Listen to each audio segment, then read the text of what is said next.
Yeah, there's no like live stats as far as like on Twitch. I got the live stats as far as how many current viewers I had, um, all of that, and then with YouTube, there's no way of knowing that unless I have the YouTube broadcast pulled up. I can't look and see how many people are actually in here. The chat is on like a 30-second delay. So if anybody posts anything in chat, it's like from whatever I said 30 seconds ago. Yeah.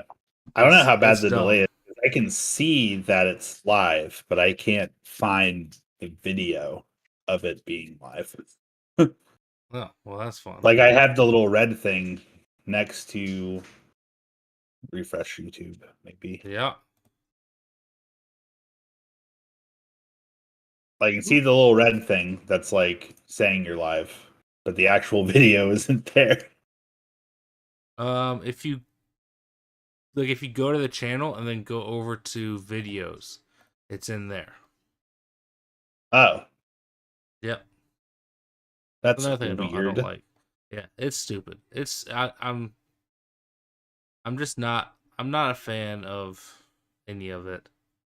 Um at this rate, I'd rather just go to streaming on Facebook, you know? Yeah. Alan Uh, Sosby says, Ayo. what up, Ayo. Alan? I'm Blake is not Blake. unable. Yeah, Blake's unable to be with us this evening, so we got a guest host. What am I trying to do? Okay, I know what I'm trying to do. I hope you're ready for some chaos. I mean, it's the chaos season. I don't Incredibly tired tonight. Just forewarning.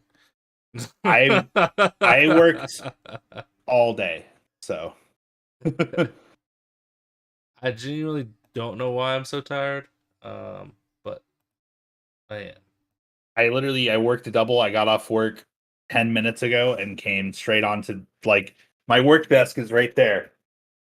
And I just from there to here. That.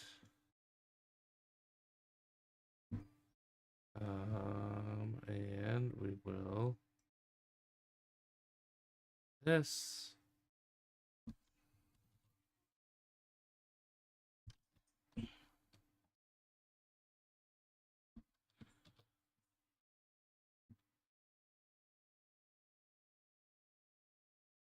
I don't know if you prepared one. I did prepare a legit or counterfeit. Kind of be like, and I think this is what Blake's done the last couple weeks, just kind of rapid fired some stuff on you. But that's cool. I'm down with that.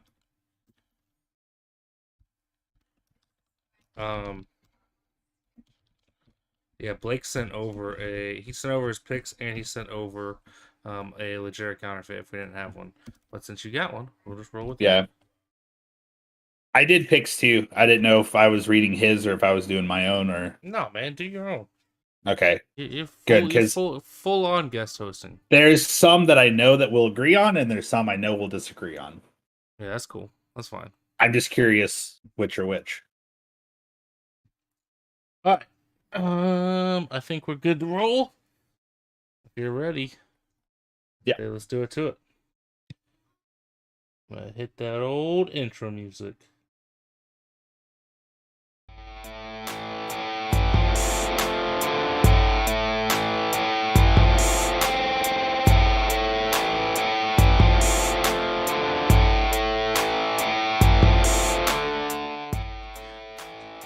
Chaos is upon us.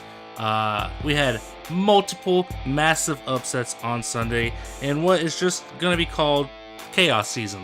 That's what it is. It's nonsense, and it continues week to week. What's going on, everybody? As always, I am your host, Devin Primrose, and tonight I'm joined by a guest host.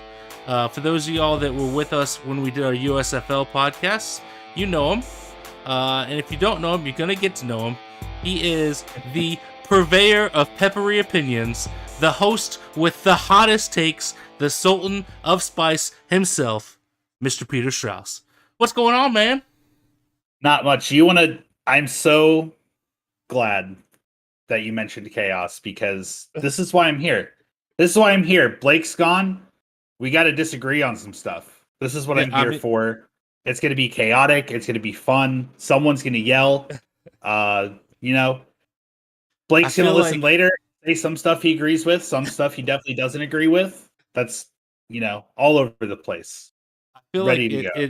it's only fitting that in a week filled with some massive upsets, we have the chaos machine himself on the podcast. If you're not aware, this man is dropping hot takes on the daily in our Discord. Some of them accurate, most of them ridiculous. But it's all for good conversation and arguments. Some of which get very heated. But as I said, he is the Sultan of Spice himself. That is my new nickname for you. That's right. I don't have a shaker because if I did, it'd be going all night long. That's all right. I got one over here for you.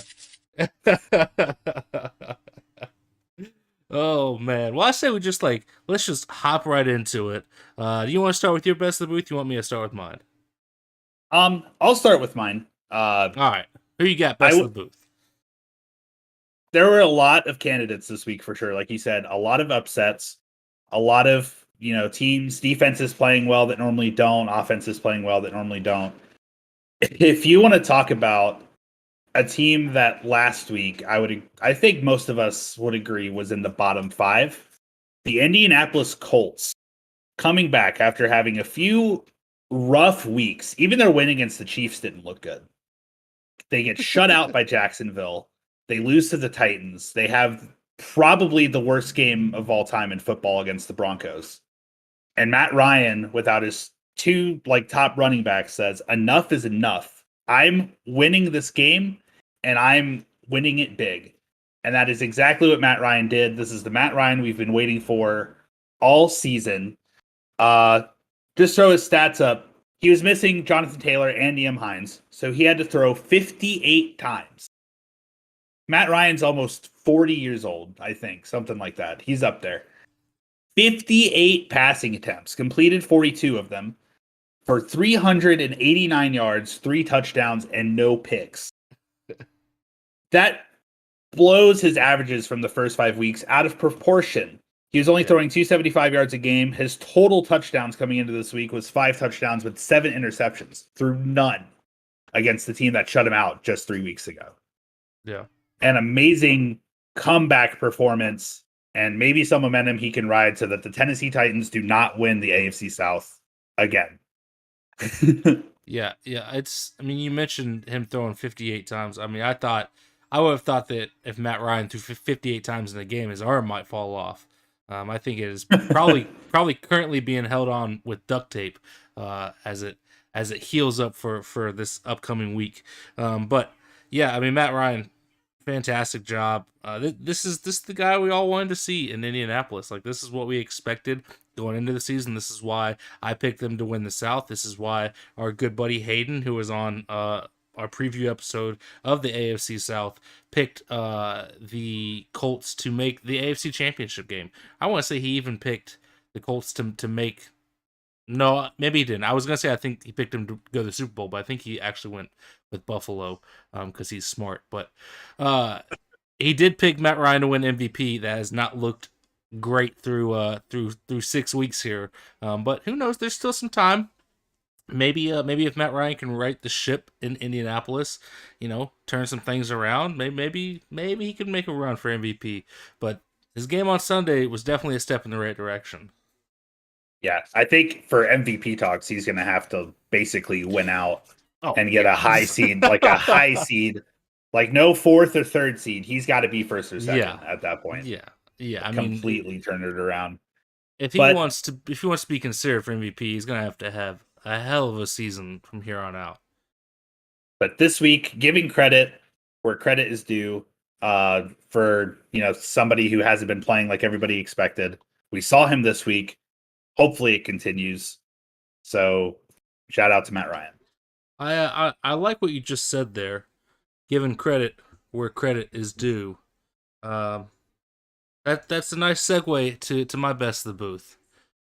My best of the booth is going out to Marcus Mariota. Mariota was nearly perfect against San Francisco on Sunday. Now, before you even jump in, because I know you want to, yes, San Francisco is without some big names on the defensive side. No, there was no Nick Bosa. No, there was no Eric Armstead. No Javon Kinlaw. No Jimmy Ward. But this is still an NFL defense, and a good one at that was giving up only just over 12 points a game going into Sunday against an Atlanta offense that has been good but not necessarily great through 5 games. Mariota masterfully led this offense to one of the biggest upsets of Week 6, going 13 of 14 for 129 yards, 2 touchdowns, 50 rushing yards, a rushing touchdown. That's good enough for a 95.8 QBR, which is on a scale out of 100, 95.8, and a 144.6 passer rating, which was the best passer rating of the weekend. A great game for him, for this fun and frisky Atlanta squad. I think that you could make the argument that it was Atlanta's defense that kept them in this game, which is fair. The defense played lights out. I don't think that the defense did anything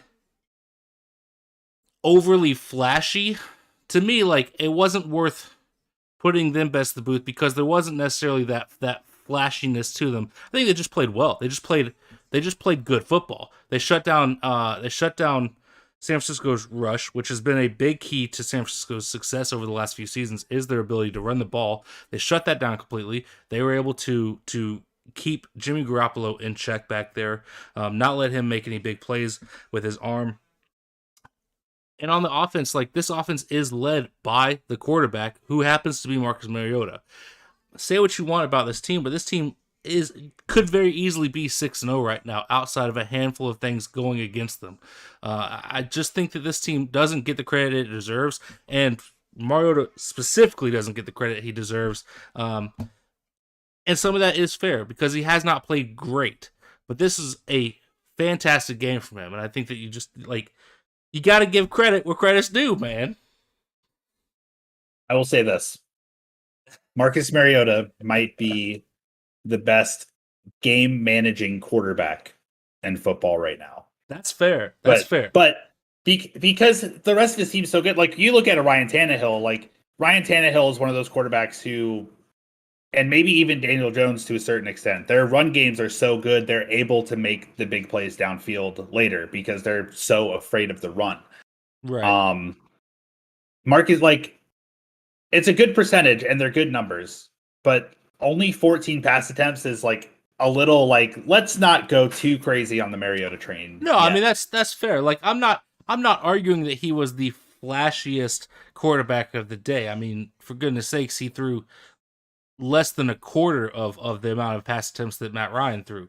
So I'm not advocating that he was the flashiest quarterback of the weekend, but, like, those are good, efficient numbers. No turnovers, no picks, no fumbles, none of that. I mean, nearly perfect QBR and passer rating. Like, you can't argue with that. 13 and 14 is still amazing. Doesn't matter who you're playing. That's fantastic football. Yeah, I don't want to get too heated on this because I don't want people to think I hate the Falcons. I don't hate the Falcons. You've kind of put yourself in that boat.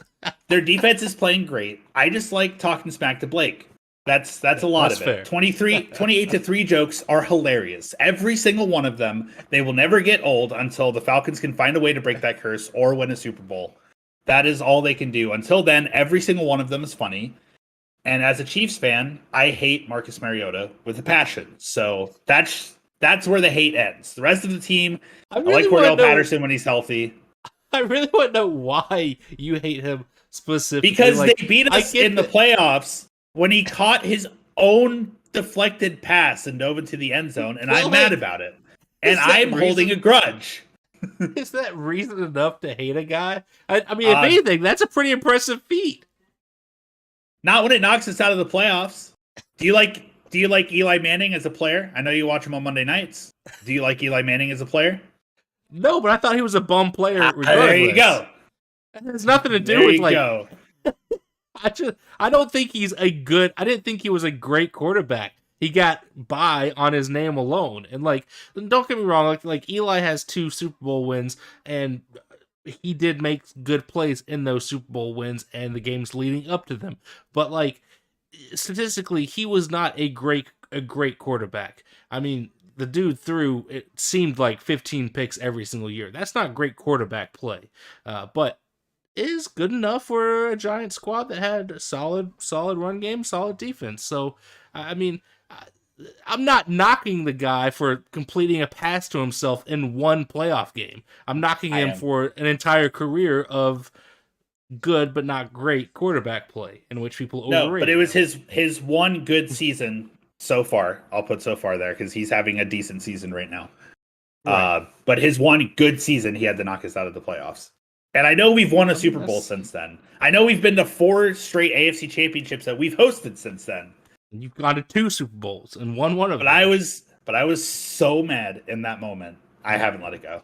That's me being open to you, to all of you viewers, all of you listeners. You are welcome. I think that's a little unfair to Mariota. And in the grand scheme of things, seeing how he now plays for the Falcons, a little unfair to the Falcons, who, I mean, I could make an argument. I listen, I haven't filled out my power rankings yet.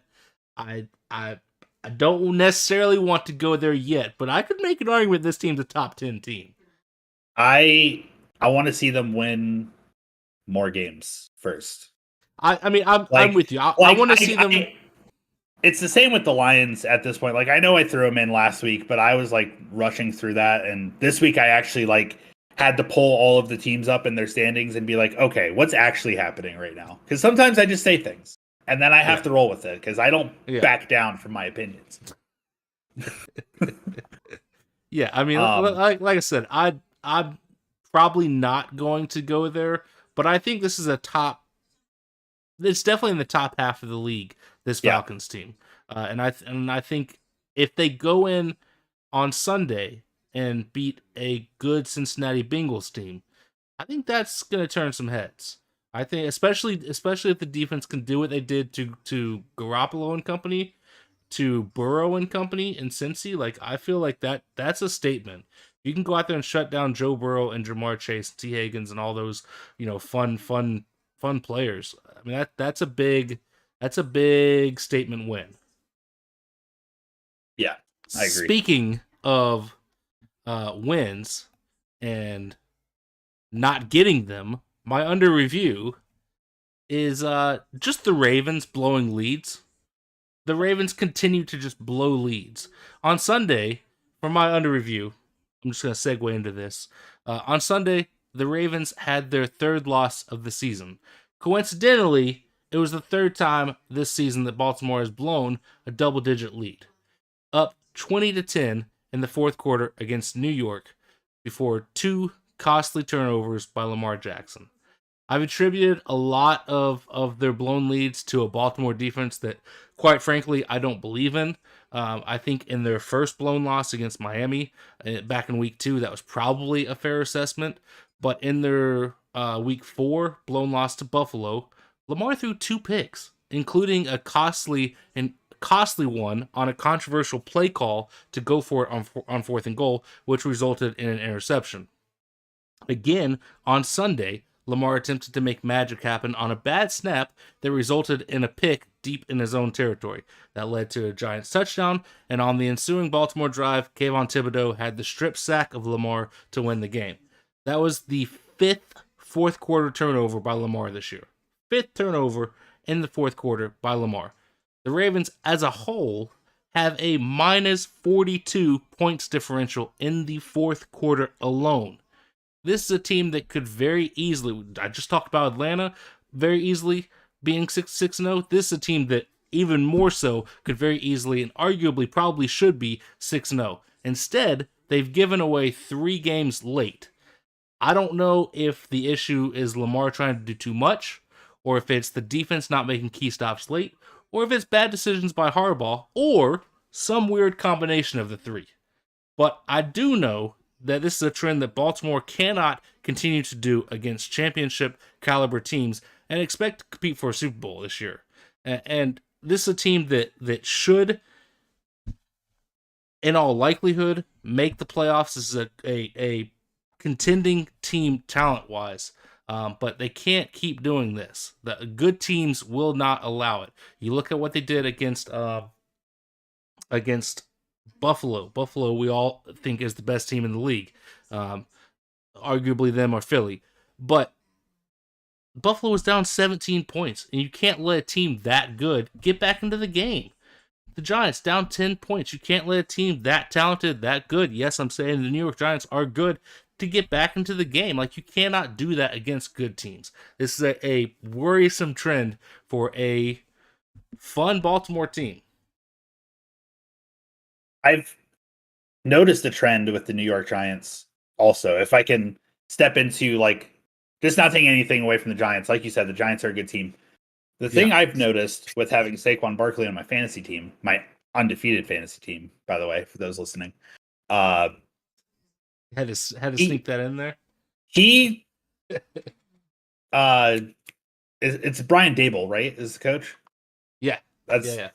He's been saving Saquon for the second half.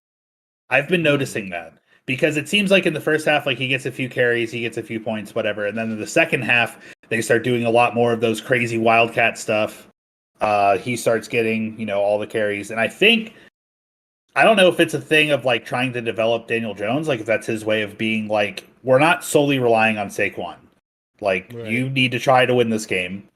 And later, like, if we, like, it also saves Saquon for the second half if he needs to score. But it also gives Daniel Jones a chance to go out there. And for the most part, he's been playing okay. He hasn't been the best quarterback in the league by any means, but. So I just thought that was an interesting thing. And I think that's why because the Giants, this is their second comeback in a row, because they came back against the Packers last week in London. Yeah. And so that's kind of the trend I'm noticing there. They've done it to a handful of teams. Like the Giants, maybe unfairly, that is one of my criticisms of New York, is that they do find themselves in holes against teams.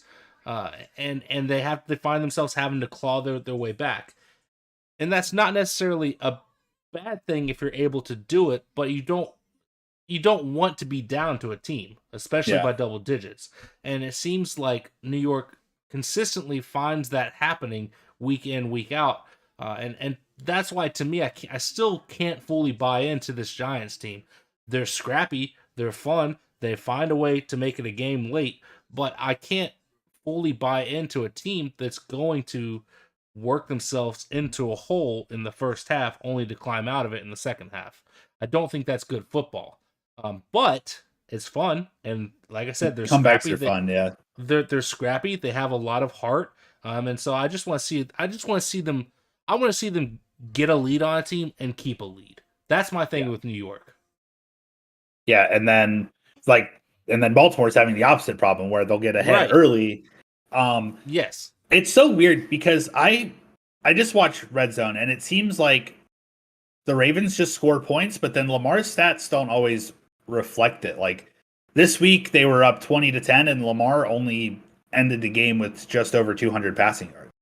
And I think he threw one of the touchdowns, but I don't know. It just seems weird. Like, Lamar had a couple really, really, really good weeks, and then we just assumed that's what kept happening. But if you look at the stats, he's thrown a bunch of fourth quarter picks. He's only like sub 250 yards passing. Like, I don't know if he just stopped betting on himself after he had two really good games and is trying to get paid. I don't know. I don't know what's going on there. But I do feel like a lot of it is him trying to do too much in late in games. And I think that some of that comes from his defense probably letting him down by letting teams get back into games. And so when your defense isn't playing exceptionally well, which I don't think the Baltimore defense has done in fourth quarters this year, then you start trying to take the pressure off of them and start making the magic happen yourself. And Lamar, that's something that he's been able to do for most of his career, is make those magical plays, especially with his feet. But for whatever reason, it's not worked thus far this season, and I think he's just trying to do too much. I think I mean, honestly, in a perfect world, I think that if Lamar could just do a little bit less, don't feel like he has to do it all, and their defense could make a couple of stops late, I think this is a team that's undefeated right now. But Yeah. they haven't been able to do that, and so they sit at 3-3. And it sucks because this is a good team. This is a team that should not continue to lose, and especially lose in this manner. But for whatever reason, it keeps happening. Yeah. Well, speaking of quarterbacks that aren't playing great, that's how you do a segue. Um, I know Blake loves to throw things in categories, so I'm gonna throw a category here. All right. QBs that should have just retired. Oh yeah. They honorable mentions real quick for that. Carson Wentz and Russell Wilson. I don't think they're quite retirement age, but they're not having any fun. Carson Wentz is constantly on the ground. Russell Wilson, I guess, had too many spicy Subway sandwiches and hurt his shoulder. I don't know. Neither of those guys are playing great. They're veterans. They should be playing better, but they're not quite retirement age yet. You know who is at retirement age? I do actually. Thomas Brady and Aaron Rodgers. Yeah. I don't know what it is about these two. It kind of opposite personalities, but both of them have such bad attitudes towards their teams right now, and I think it's reflecting in their gameplay a little bit. I understand that Aaron Rodgers isn't throwing to anybody super special right now. But if you're that talented of a quarterback, you have to at least show that you care. Like you see it with Patrick Mahomes, Josh Allen, all these younger guys. When they're behind, like there's emotion there. Aaron Rodgers shows zero emotion, and I feel like can never play from behind. Like once the other team is ahead, that's it. He's like, I'm just getting paid now. There's no coming back from this. My defense, like if you guys think I overreact, he overreacts anytime his defense lets points get scored or anytime somebody drops a ball. And for that, the game's just over. Yeah. Tom Brady, on the other hand, is sitting on the sideline. He's yelling at his, people who have been there practicing their butts off. Yeah. All week, every single week, while he gets every Wednesday off. This week, he went to a wedding and flew, he was in Pittsburgh, took a private jet somewhere, came back, did the final walkthrough on Saturday. And I understand he's the GOAT. At this point, 7 Super Bowls.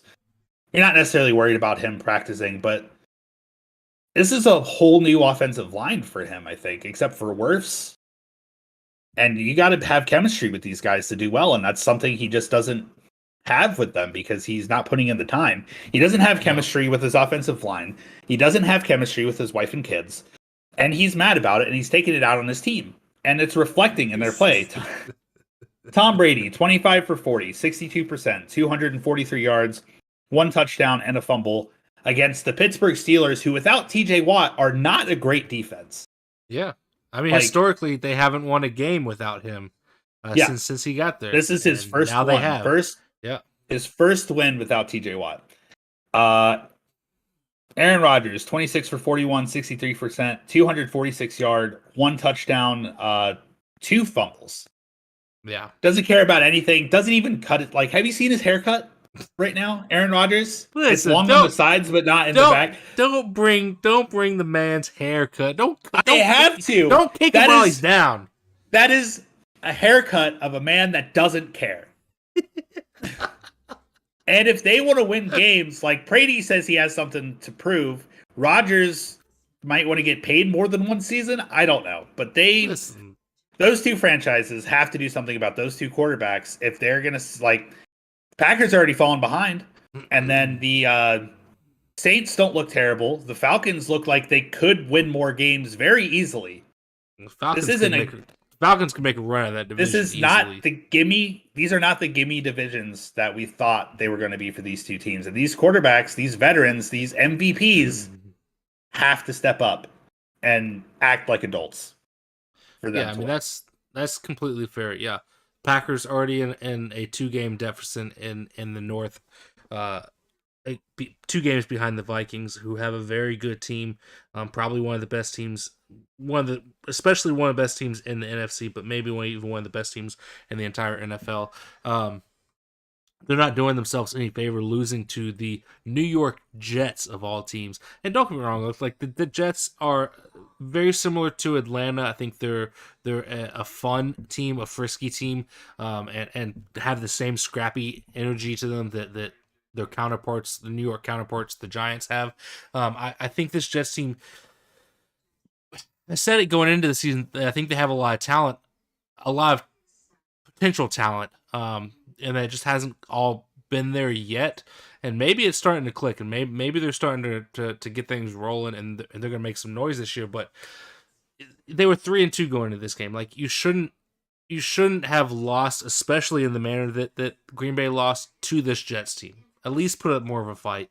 And as far as Tampa Bay goes, they were playing a 1-4. I think the Steelers were 1-4 going. Steelers were 1-4. No TJ Watt. Playing with a rookie quarterback the first half, and then Mitch Trubisky the second half, who, again, I really like Mitch Trubisky, but that offensive line isn't doing them any favors, and they just haven't that offense hasn't been themselves without Big Ben Roethlisberger so far this year. But I mean, both Kenny Pickett and Mitch Trubisky had very similar halves. They both got a touchdown. They both pretty high completion percentage for the small amount they threw. But neither one was anything spectacular. Yeah, I think Pittsburgh just played an efficient game. I think that's what it was, and they kept the game on their terms. They didn't let Tampa Bay really run away with it or take control in any facet of the game.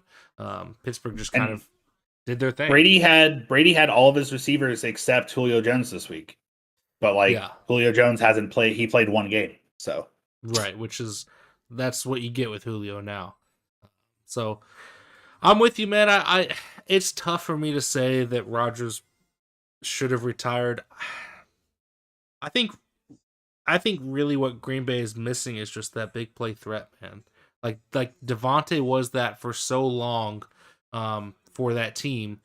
Anytime that team needed a big play, it was Devontae Adams. Anytime Rodgers needed to throw the ball to a guy that he trusted, it was Devontae Adams. He doesn't have that chemistry with any of these guys yet, and I'm hopeful that somebody will step up and be the big play threat. But right now, it just looks like a mess. I mean, there's nothing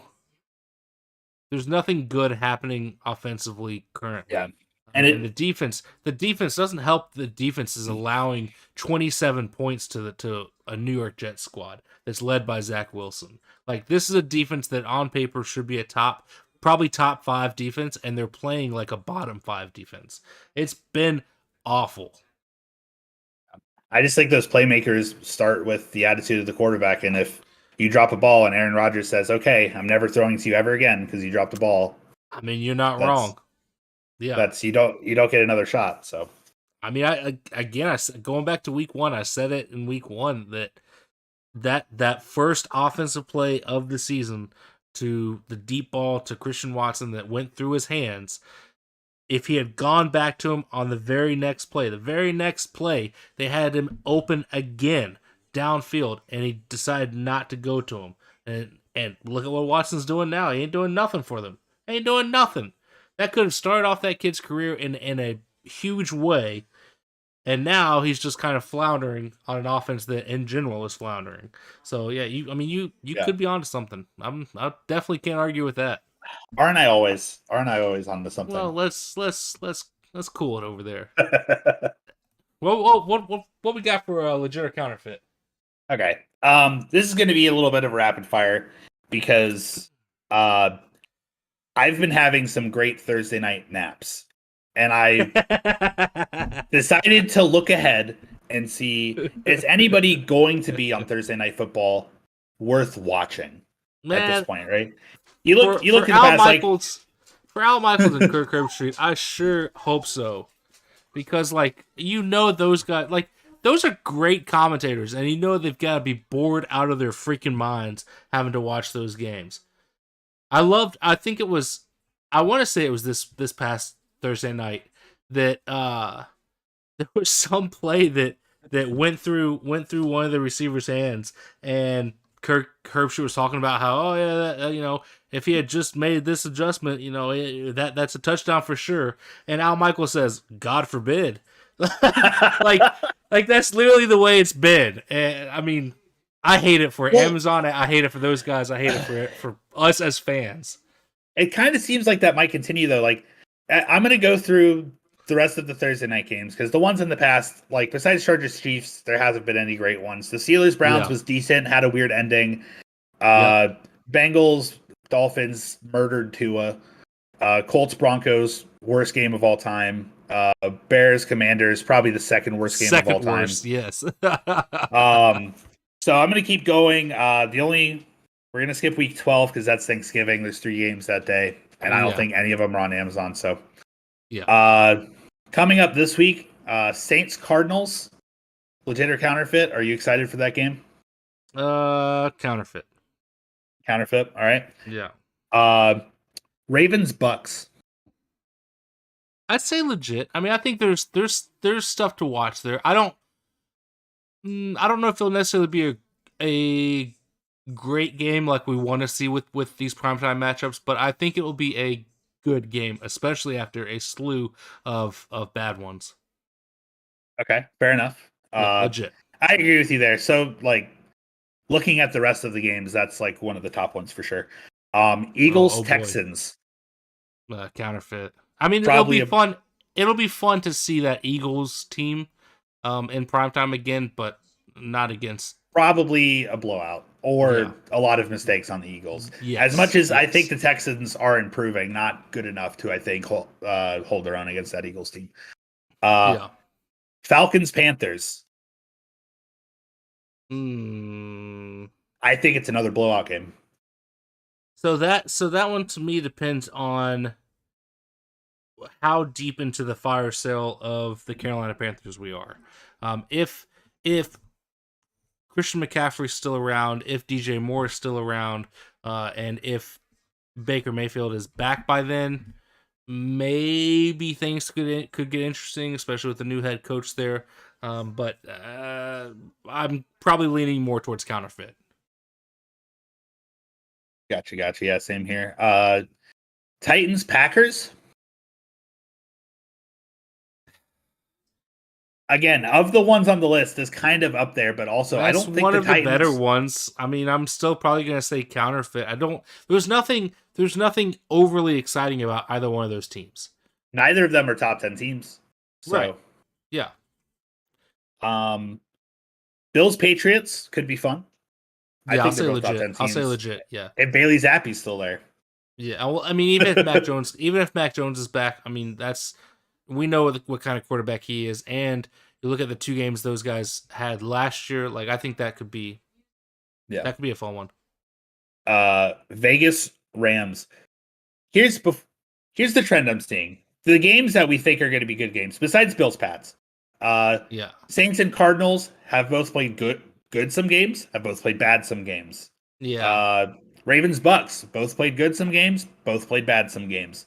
Yeah. Titans Packers both played good, both played bad. There's not any consistency with the teams that are on Thursday Night Football,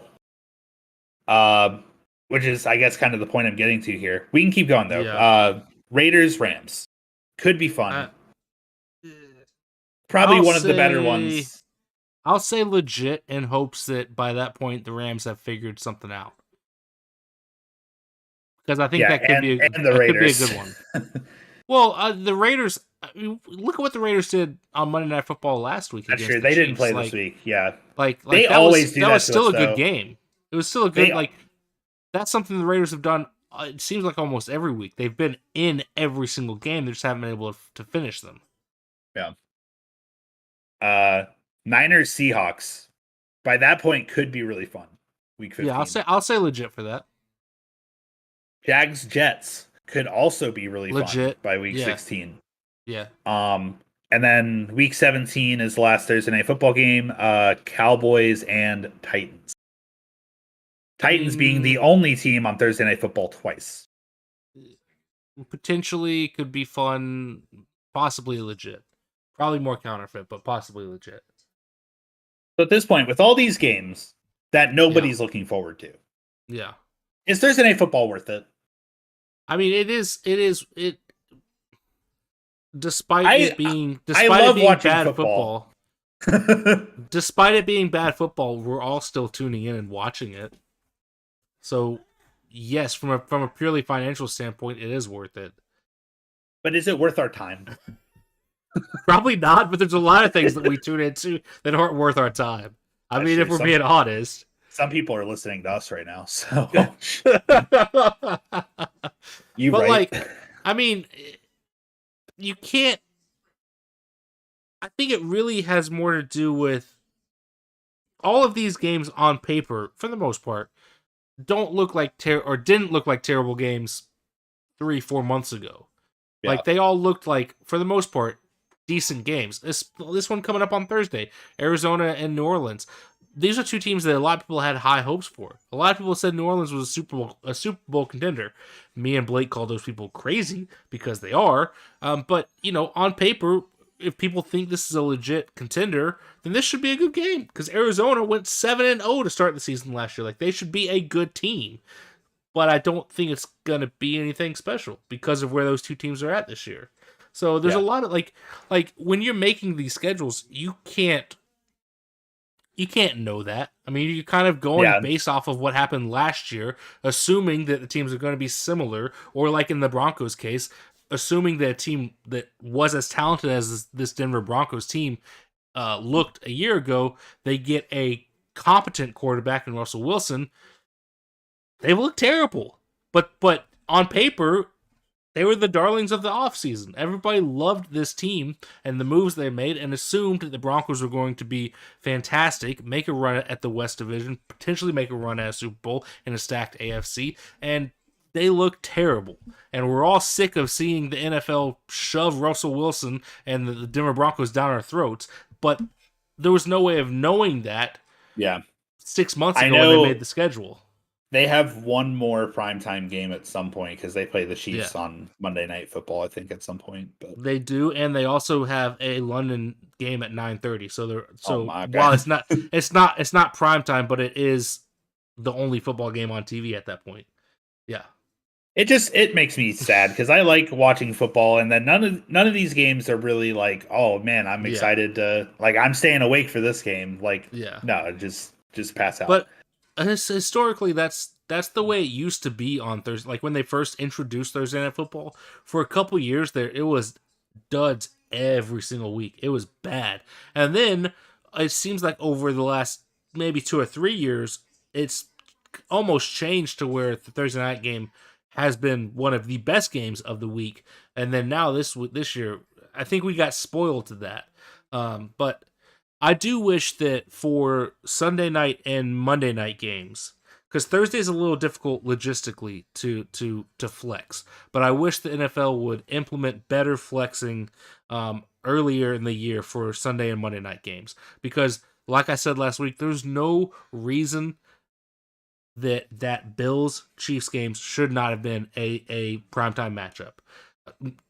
My apologies to the Broncos and Chargers. What you did on Monday night was fine, I guess, but it absolutely should have been replaced with Bills Chiefs. And there's no reason why you can't logistically do that in 2022. You know what I'm saying? Like the NFL needs to figure out a way to make that happen for these games because we're getting a lot of duds, not just on Thursday night, but also on Monday night. Sunday Night Football has been pretty good so far, I think. But on Monday night, it's been hit or miss. And Thursday night has been the worst.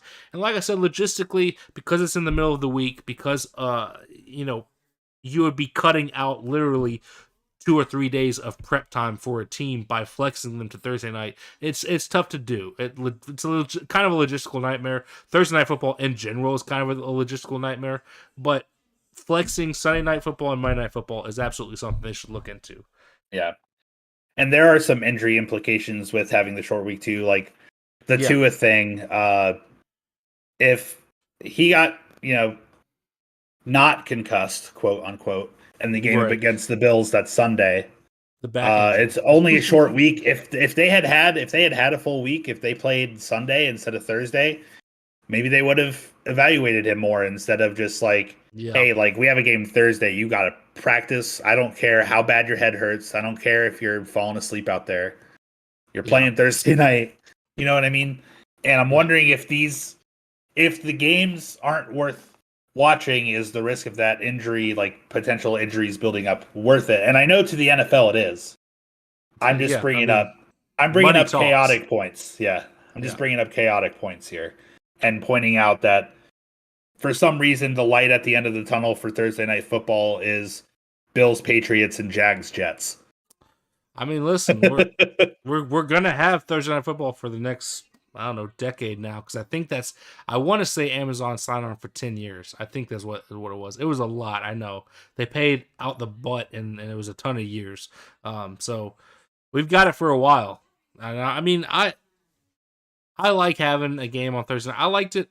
The best part of the pandemic to me was all of the chaos that happened with scheduled games, to where you got, you know, two Monday night games, one starting at 5:30, one starting at 8 o'clock. You got a Tuesday night game, you got a Wednesday night game. Like, to me, that's fun. I'm such a football fan that I will watch a football game any night of the week. I don't care if it's Jets Browns or Jets Lions, like some, bottom feeder franchises going at it. I'll still tune in and pay attention to it, because I'm just a sucker for the NFL, and I'll probably be that way until the day I die. But like, I'm okay with it, and I could make an argument for there being football on every night of the week, but I understand that that's difficult to do logistically.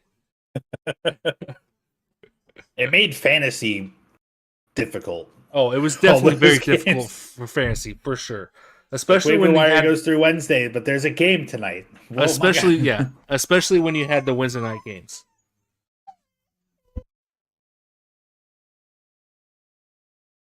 Ugh. Go see Mom, Lou. Sorry, my dog's being ridiculous. All right.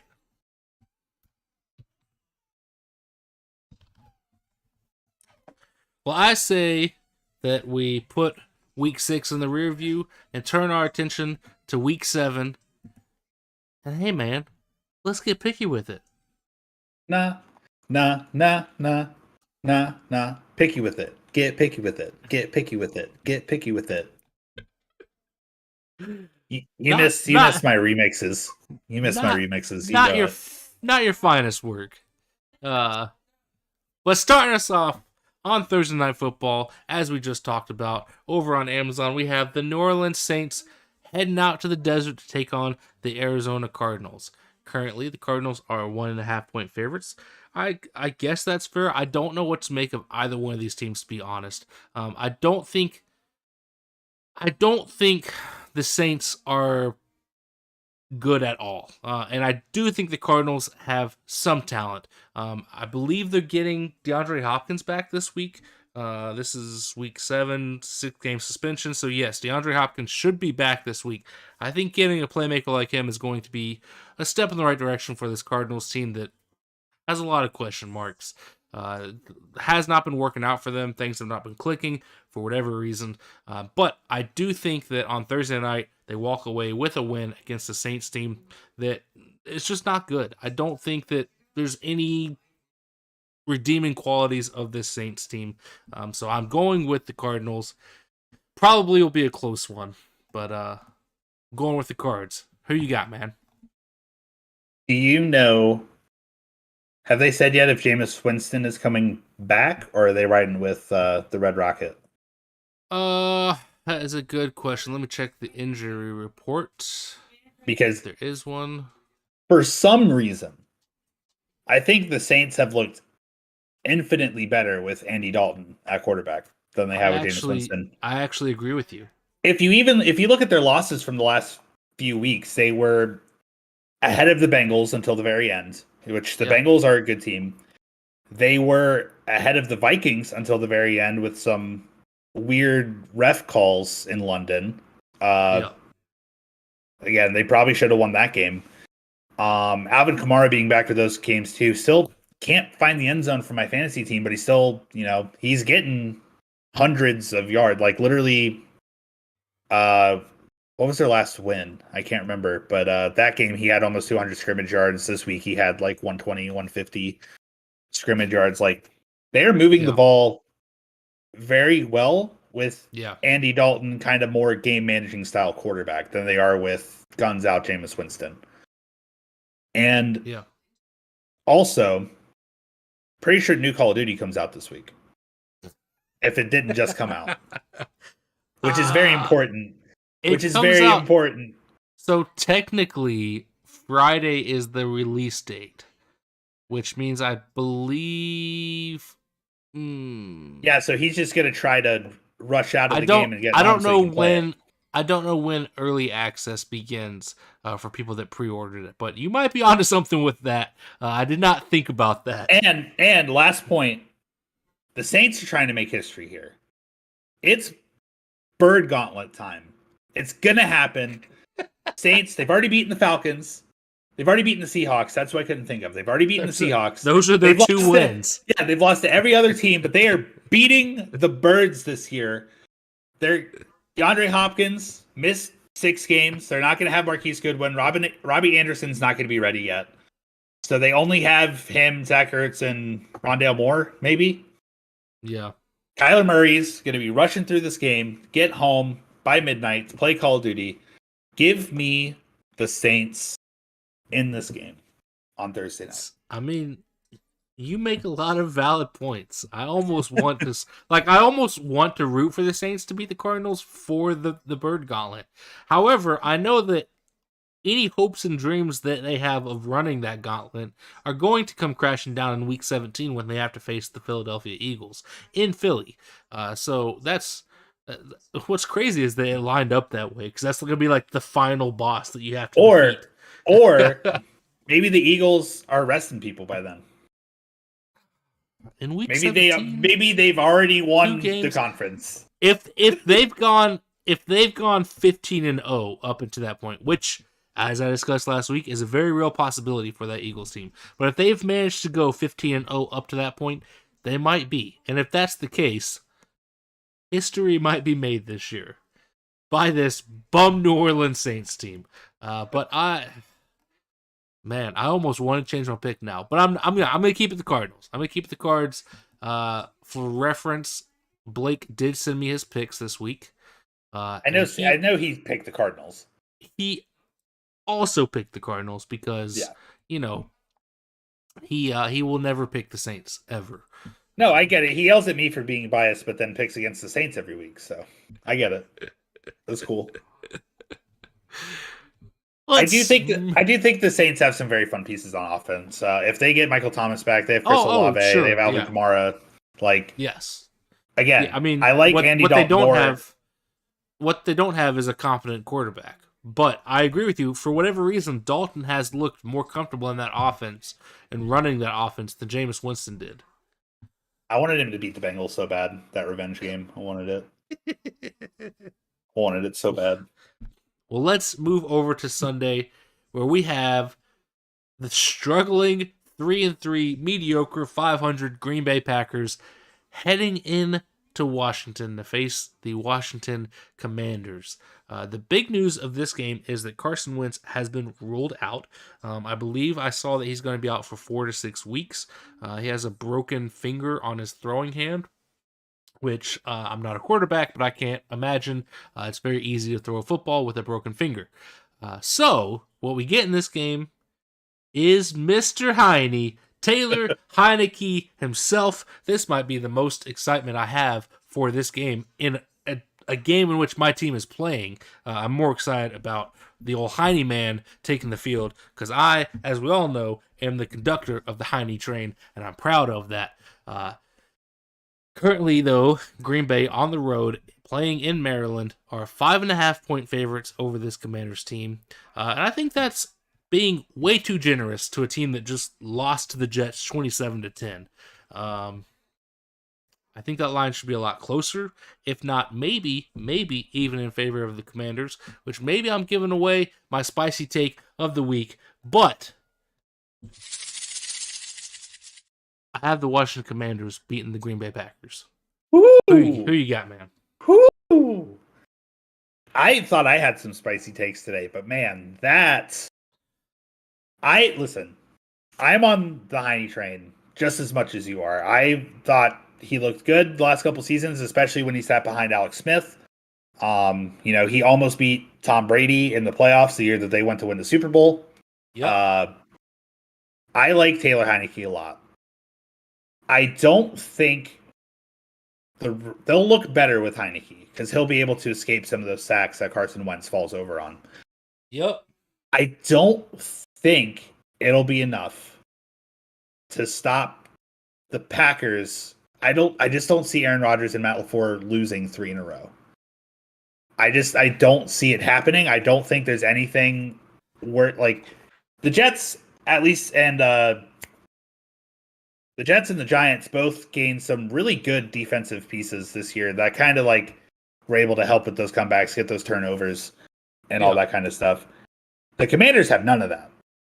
There's no defense on that team. So if there's any game for Aaron Rodgers to get some groove in with his young receiving core, I think it's this game, and I think they bounce back. I'm not saying this is going to be a bounce back for them to be a top 10 team again.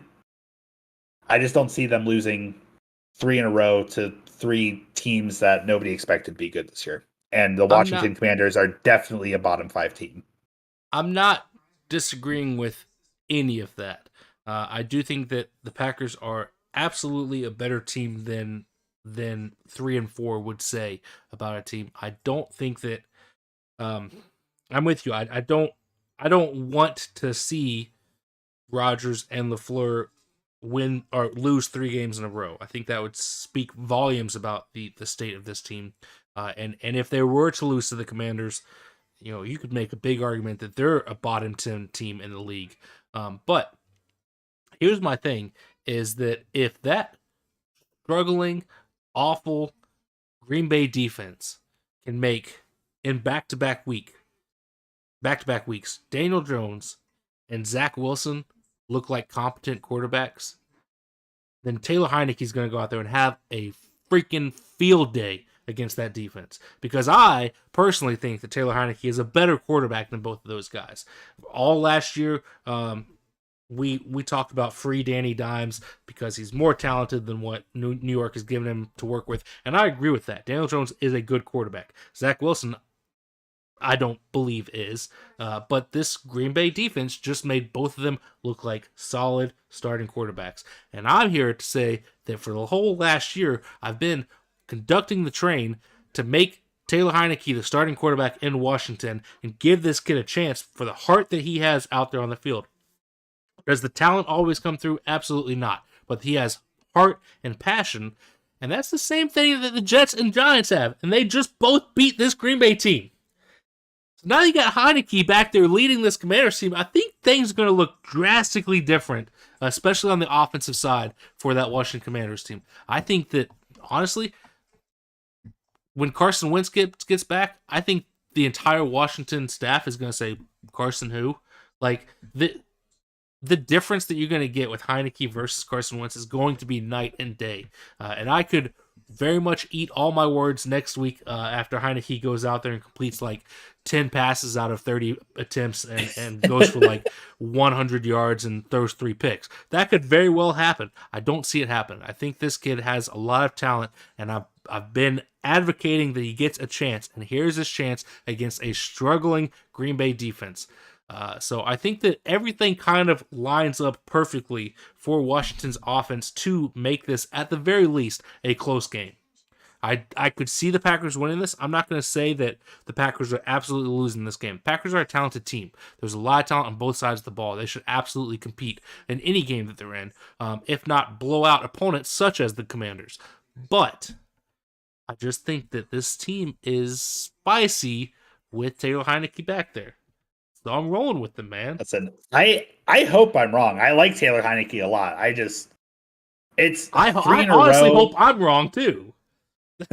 three in a row, like, because this is the first time. I'm sure you know this as a Packers fan. This is the first time that Matt LaFleur has lost 2 regular season games in a row. Well, he's never lost more than 3 regular season games. Yeah. So, And he's already there now. He's already lost 2 in a row. I don't see him letting it happen a third time. I think they will lose more games. I don't think this is one of them. Well, for what it's worth, Blake agrees with you. He picked the Packers. That's okay. I'll take the lone victory over here. Well, for you, either the Green Bay Packers lose and you're right, or the Green Bay Packers win and you're wrong, but the Green Bay Packers still win. So it's a win-win for you. It's a win-win for you. To an extent, yes. You got to get one up on Blake. Let's go up to Baltimore, where we have a division rivalry game. We have the Cleveland Browns sitting at 2-4, heading into Baltimore to face the Baltimore Ravens. Currently, the Ravens are 6.5-point favorites. That's probably fair. This is an offense that they can put up a lot of points. However, they have struggled to close out games. They have given up big leads in the fourth quarter. I don't know if Cleveland's going to be able to overcome Baltimore, especially on the offensive side. But man, I still struggle to pick the Ravens in this one because of the fact that they just blow games. They give games away in the fourth quarter. However, I am rolling with the Ravens in this one. I still think this is a talented team. I don't think the Browns are still all there and good enough to compete against these big dogs of the AFC. So who you got, man? It's the opposite of you and Blake, because you guys have to ask, like, is this the first game we disagree on? This might be the first. We've only done 3. This is our 3rd game. But this is the first one we agree on, because I'm also going to roll with the Ravens here. The Browns are also not very good at closing out games. Like, they were gift wrapped basically a win against the Chargers and still blew it. So I think the Ravens and similarly to Atlanta, the same way. Yeah. So I think the Ravens are going to end up taking this one. Hopefully get back on track and make sure they're far enough ahead to where Massage Boy can't catch up when he's back later in the year. So hey, he's back in the locker room now, and that's got to stink. That's got to stink. All of America is going to continue rooting against Cleveland, except for the state of Ohio. Yeah, and even that, like half the state of Ohio, because he still got the Bengals. Like, yeah.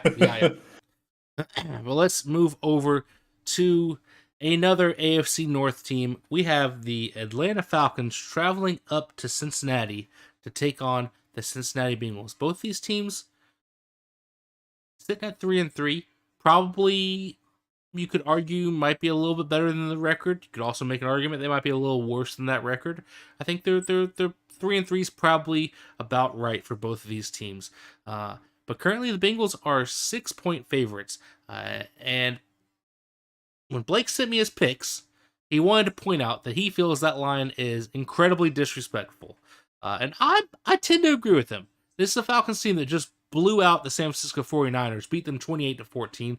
Yes, they didn't have the defense that we've all grown accustomed to seeing, but they still blew them out by 2 touchdowns. So let's give the Falcons some dang credit and maybe make that line closer to 3 points, maybe even 2 points. I think this is going to be a sneaky close game. And in my second spicy pick of the week, I'm going with the Atlanta Falcons to get the upset. Who you got, man? How spicy is it if we agree? Because I also have the Falcons written down. You want even less spice? Blake also picked the Atlanta Falcons. How is it that all 3 of us just agreed on this Atlanta Falcons team that nobody wanted to give credit, nobody wanted to say was a good team going into the season? Everybody had them consistently as a bottom 5 team. We are all picking them in week 7 of this chaos season to beat the reigning AFC champions at home in Cincinnati. Well, part of it, you just said it. It's a chaos season. Let chaos reign. Um, no, I've meant everything I've said about the Atlanta Falcons. I think their defense is too good against the Bengals. Offensive line has been looking better, but still not great. And I think Atlanta's defense has just been playing too well. And I think they're going to be able to get to Joe Burrow a lot more than the Saints did. And I think that offense is efficient enough to, like, the Bengals defense, I don't think is, they might be top 10, but if they are, they're at 10. But I don't think they're quite top 10. Yeah. I think the Falcons can pull this one off. And maybe part of it's expectations from last year. Like you said, we've been expecting the Falcons to be bad, and they've been better. We've expecting the Bengals to be good despite a Super Bowl loss, and they haven't been as good as they were supposed to be. So it might just be weighing expectations kind of that way. But I could see the Falcons getting this win, and it would be fun to see the Falcons getting this win, despite it making Marcus Mariota happy. So I'm going to go with the Falcons. Yeah, I think it's crazy that all three of us are picking the Falcons in this game, because like it's not even like the Bengals have been that bad.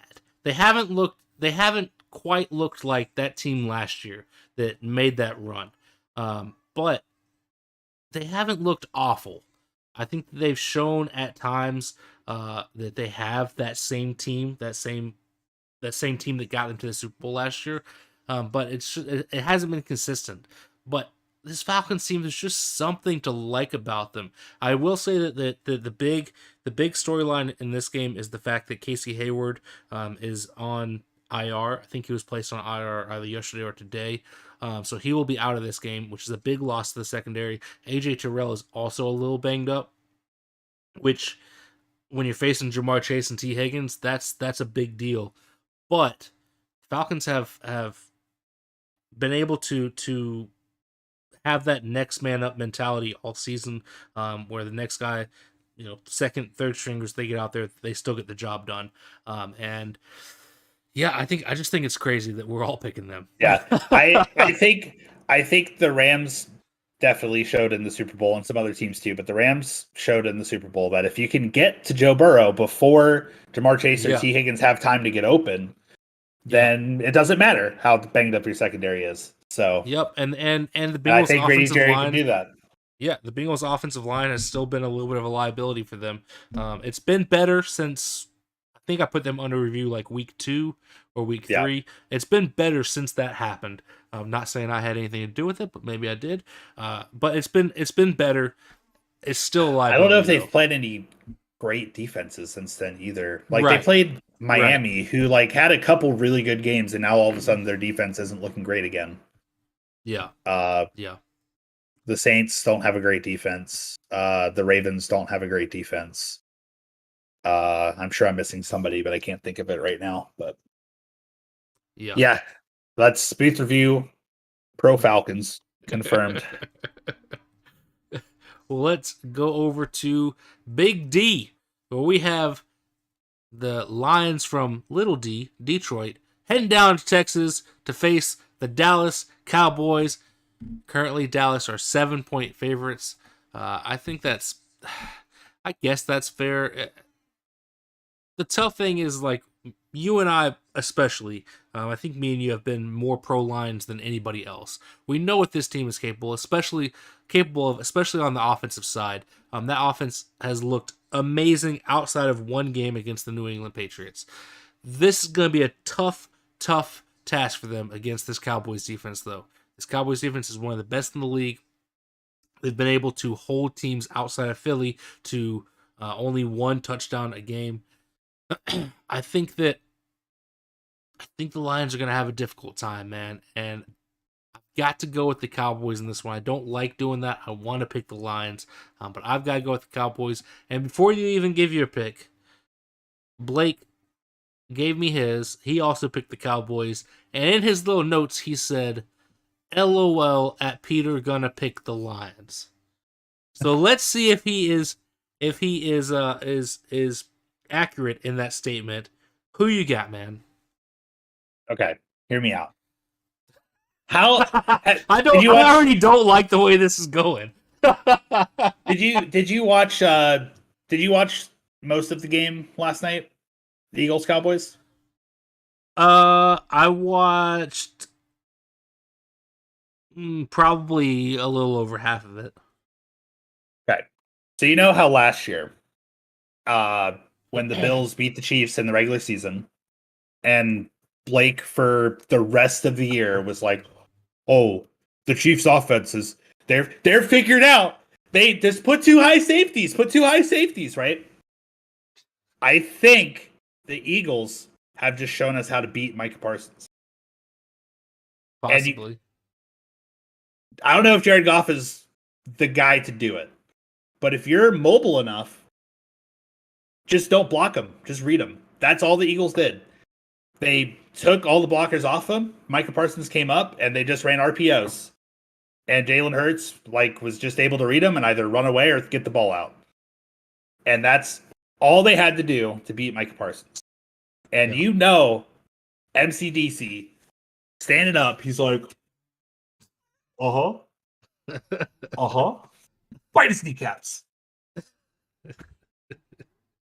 This Lions team just got blown out by the Patriots. Yeah. They've had a week to sit on it. They've had a week of just Dan Campbell inspiration. Their guys are getting healthy.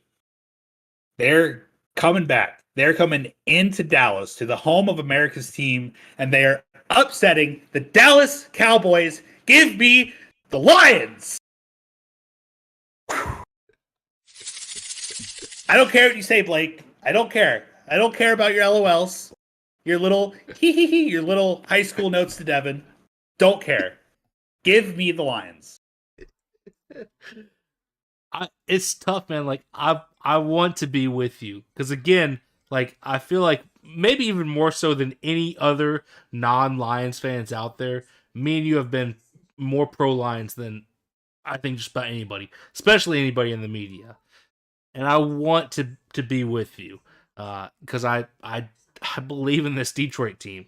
Probably too much, but I've been believing for a year and a half at this point. I'm just gonna keep on believing. But I just think Dallas is too good, man.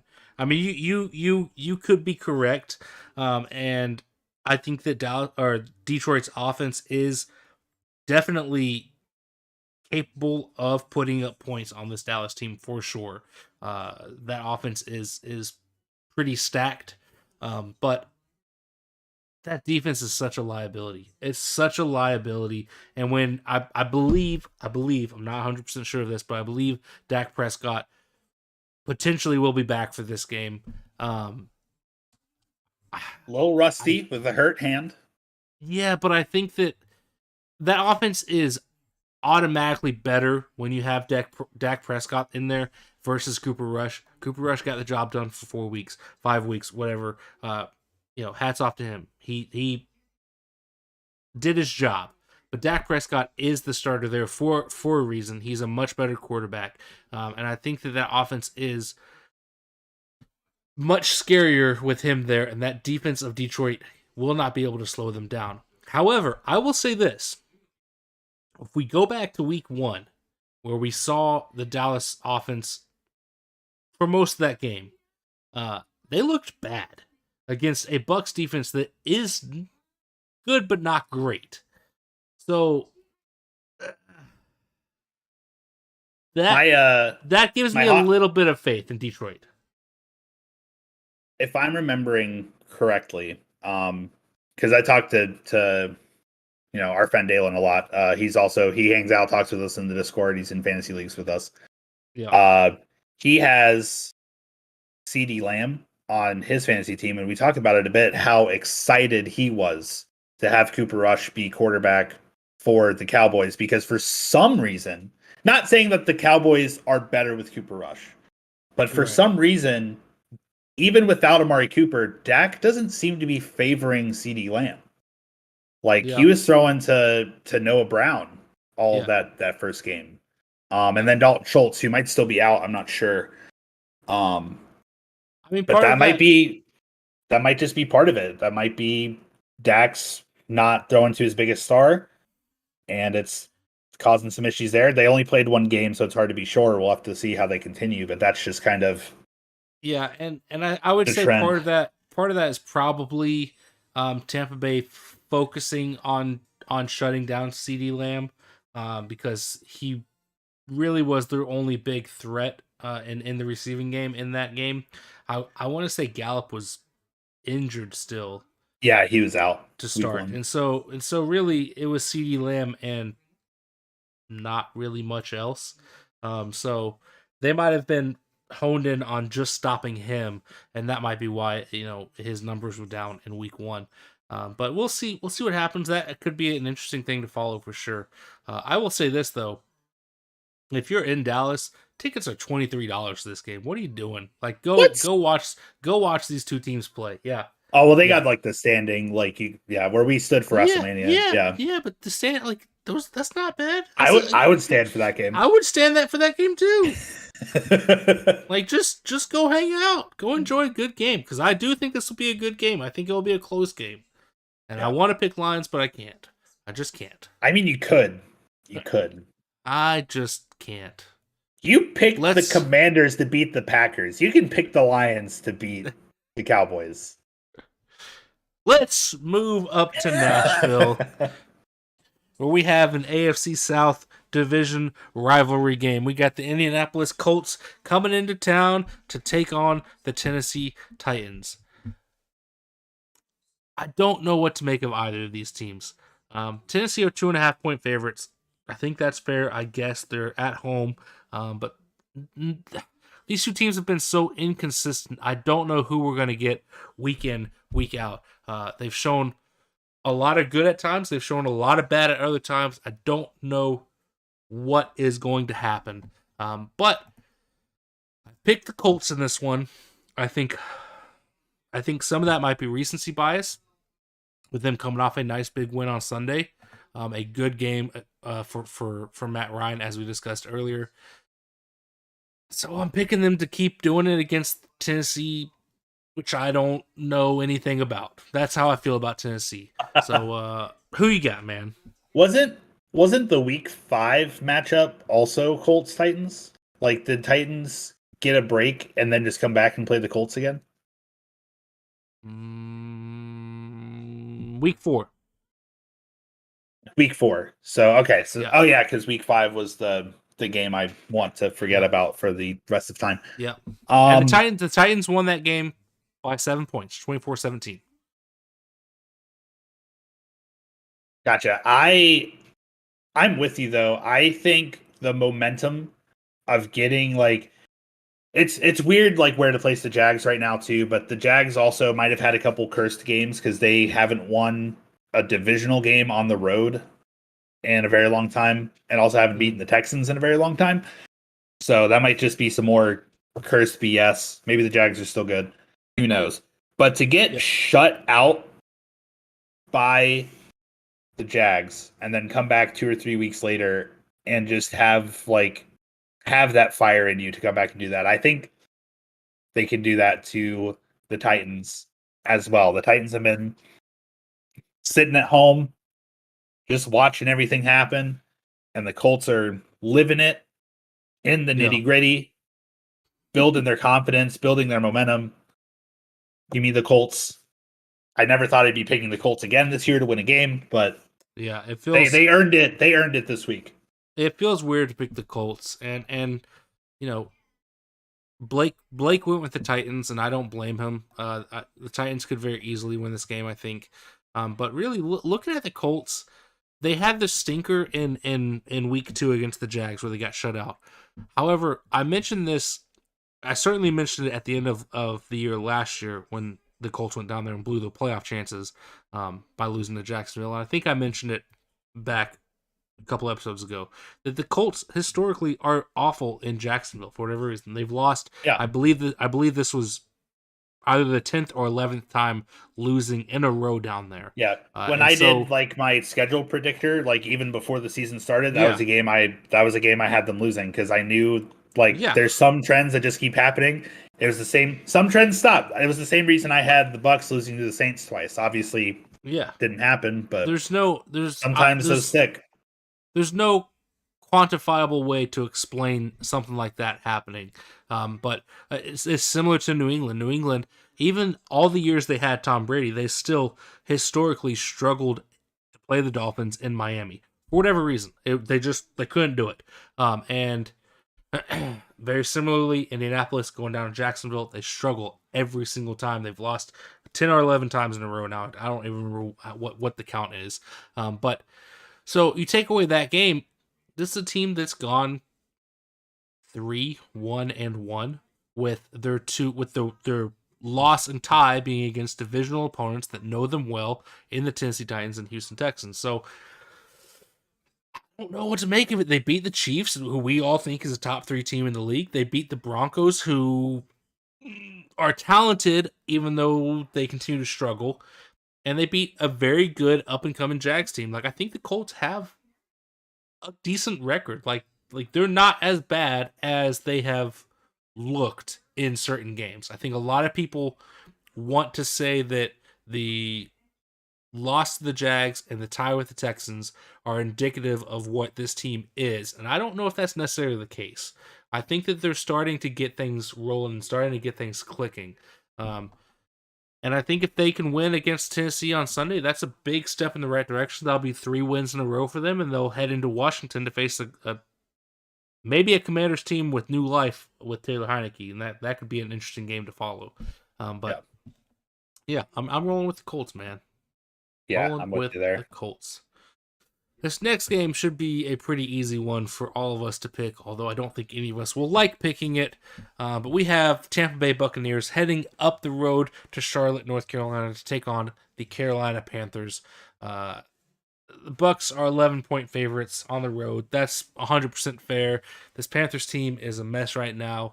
I don't think they have any clear direction. They're probably about to sell the entire team and trade away every single star they have for as many draft picks to start their rebuild and tank the rest of the way to go get Bryce Young or CJ Stroud or whichever quarterback they like with the first overall pick. And maybe that's the best option for them because they're sitting at 1-5. They're already, you can't really eliminate a team from the playoffs in week 7, but they're probably already eliminated at 1-5. Just play for the number 1 pick. Go get the guy you like. And while you're at it, get as many other people's picks as possible by trading away your big name guys like Christian McCaffrey, like DJ Moore. They already started doing that by trading away Robbie Anderson. So I'm going with the Bucs. I don't like picking the Bucs ever, but this is as easy of a game to pick as ever there was one. Who you got, man? Yeah, I'm also going with the Bucs. I think without trading defensive pieces away, their defense could keep it a low scoring game, but I don't see. I just don't see the Panthers, especially with only having one really receiving threat now with DJ Moore, with Robbie Anderson gone. And Christian McCaffrey is obviously always a threat, but hasn't looked as good. Doesn't look as revitalized this season, coming off 2 years of injury as Saquon has. So yeah, I agree. I think it might be a low scoring game. It might be under 20. Bucs might not score 20, or they might get 21. But yeah, Blake also went with the Bucs, which I know hurt him just as much as it hurts me to do.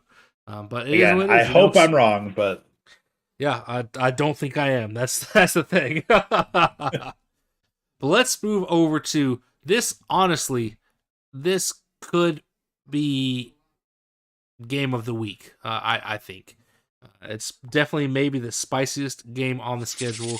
We have the 5-1 New York Giants heading down to Jacksonville to face a sneaky, spicy Jacksonville Jaguars team that has shown a lot of potential at times over the season.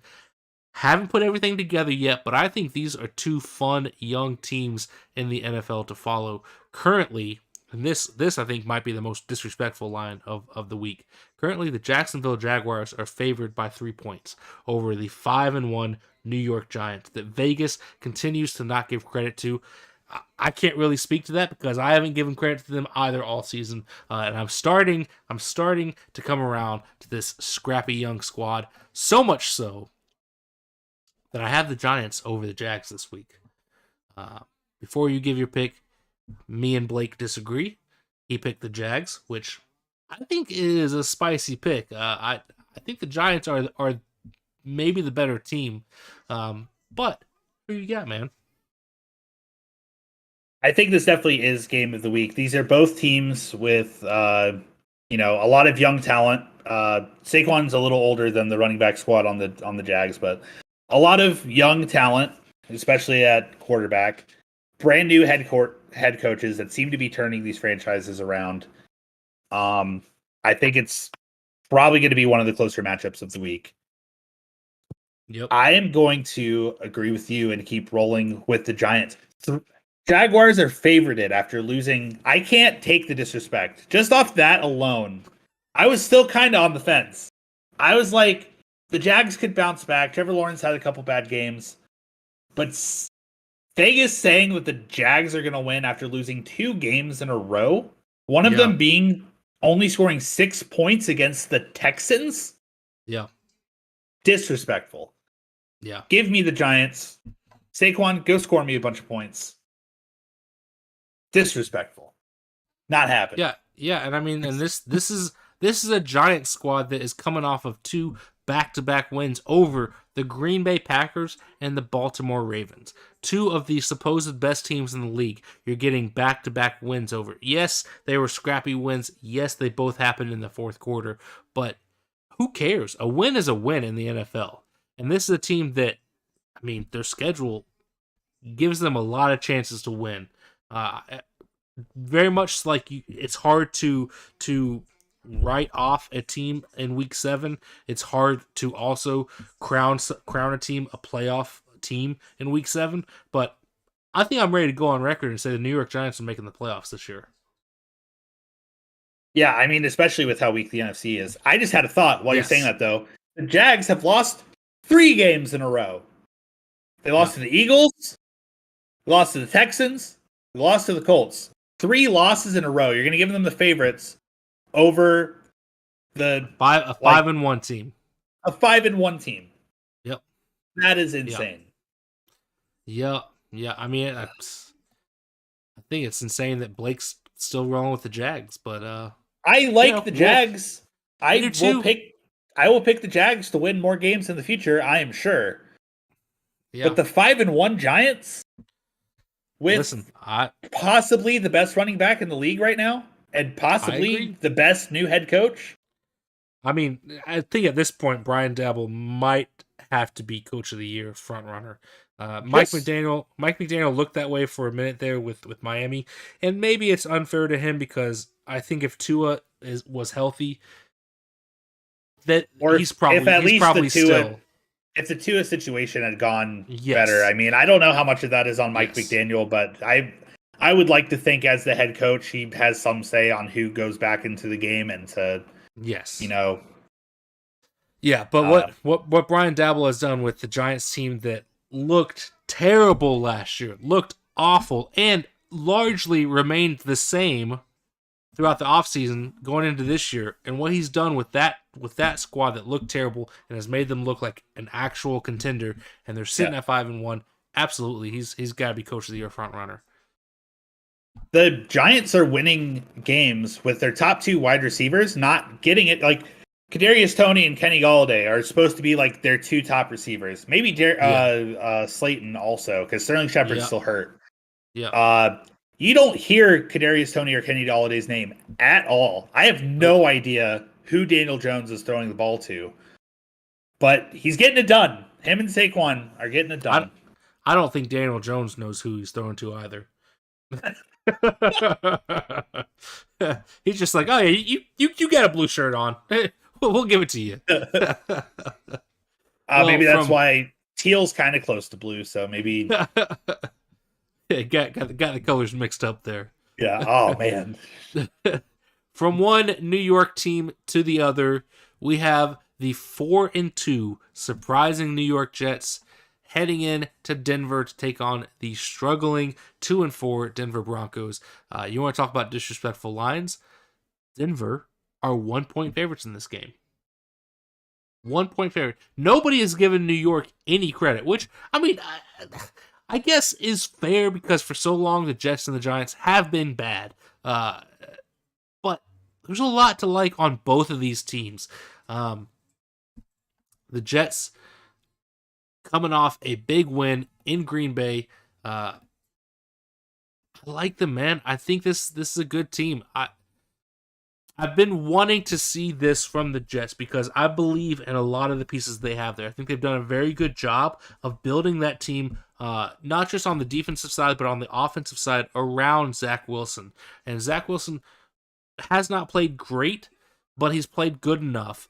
They've won 3 games in a row over Pittsburgh, Miami, and Green Bay. The 2 games against Miami and Green Bay, I think, are massive statement games, especially because in those 2 games, they combined for 67 points. 67 points over the last 2 games. I like him, man. And I think I'm picking them to go in and get the upset over a Broncos team that has looked like garbage through 6 weeks. So I've got the Jets. Blake also has the Jets in this one. I was about to say, if Blake's still picking the Broncos, he's not allowed to call my take spicy anymore. Are we gonna go 3 for 3 on a spicy pick here? This pick should not be spicy. Well, so this Zach Wilson is undefeated. This is why I say it's spicy, because again, just like we all picked Atlanta to go to get the win over Cincinnati. Cincinnati is the current AFC reigning champs. Like they should be good. That's an upset pick. The Broncos were the offseason darlings. Like, this is the team that should be good. This is the team that is going to go out. Russell Wilson's going to be the savior for that franchise. And he's looked like Drew Lock. I mean, he's looked maybe even worse than Drew Lock, honestly. And so that's why I think it's a spicy pick, because the Broncos are supposed to be good, and the Jets are not supposed to be this good yet. Yeah, no. Give me the Jets. The Jets might have two of the best rookies in football right now, with Sauce Gardner and Breece Hall. And Breece Hall, yes. Those guys, they bring a lot of just fun energy to the team. Like, I know it's probably hurtful for you, but watching Sauce Gardner wear the cheese head after that game, no, it's fine. Was like, I get it. Like, the Jets nobody expected the Jets to win that game. I think they should get allowed to celebrate like that a little bit. The Jets, for sure, I think, won the draft. Now that they have their young quarterback to get chemistry with their young guys, because Garrett Wilson's when he's been getting the ball, has been pretty good, solid too as a receiver. So, give me the Jets. The Jets are rolling. The Broncos, they haven't earned a pick like the Colts have. So, they even lost Blake, and Blake might be the biggest Broncos believer out of all of us. So, I mean, a lot of that has to do with Russell Wilson, but I'll say this: I think what the Broncos need more than anything is their bye week. That's what they need. They need a week to just reset everything, get things clicking, figure out a way to build a little chemistry, get a little team synergy going. That's what they need, and they've got to get through the Jets and the Jaguars in the next 2 weeks. Then they get their bye, and I would say that I think after that bye week, you'll see a little bit of a different Broncos squad. I mean, if I was a betting man, that's what I would guess.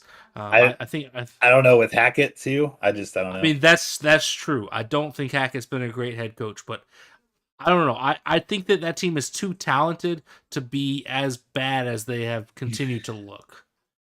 I said this, more plug for the Discord. Talked about this in the Discord. The Broncos have a good cop situation happening with their leaders right now. Like, Russell Wilson seemed like a great leader in Seattle, but you also had Pete Carroll, who's insane.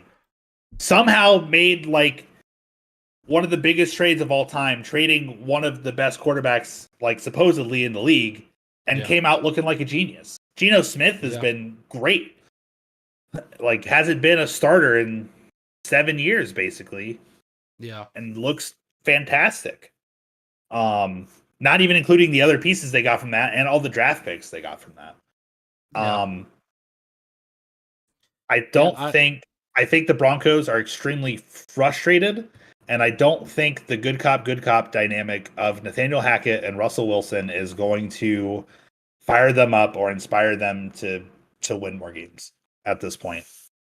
I We think there will. has to be a coaching change or a quarterback change. One of them has to be a little bit of a bad guy. We'll see. We'll see moving forward, but I think they're gonna get another L this week facing the Jets. Yeah. But let's head out to another AFC West team. We have the Houston Texans heading out to Vegas to take on the Las Vegas Raiders, coming off their bye week. Vegas are 7-point favorites. That's probably accurate with their opponent because the Texans are a mess. But Vegas has, for as good as they have looked at times, they have looked bad at other times, and they struggle to win any game, despite being in them late. Blake had one thing to say about this game, and he said, "Gross game." He did end up begrudgingly picking the Raiders, and I'm inclined to agree with him. I do think the Raiders will win this.